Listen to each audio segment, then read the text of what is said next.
Eta ikasmaterialgintzak bi helburu ezberdinei erantzuten die.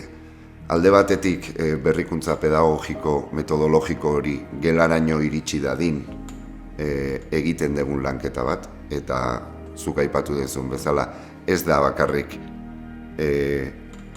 ikasmaterialak ekoitzi eta eskaini, baizik eta haratago goaz. Eta hori formazioarekin akonpainatzen dugu. Irakasleen bide lagun izaten gara berrikuntza pedagogiko metodologiko horren gelaratzean. Guk ikasmaterialgintzatik jasotzen ditugun funts horiek berriro ere ikerketan inbertitzen ditugu.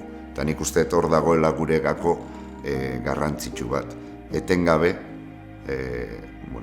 metodologia berriak, pedagogia berritzaileak ezagutzen, ikertzen, aritzen gara, hori ere gero gure ikasmaterialetara eraman, ikasmaterialetan txertatu eta formazioaren bitartez berriro ere gelara joateko. Gaur egun konturatu gara eta hori etekin atera behar diogu. Ikastola bakoitzean ere badagoela jakituria ezagutza handi bat, bai?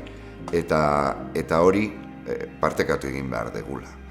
Eta ezinbestean sarea erabili behar genuela horretarako. Mundua eraldatzen dugu. Gu ikastola. Biharko herria eraikitzen.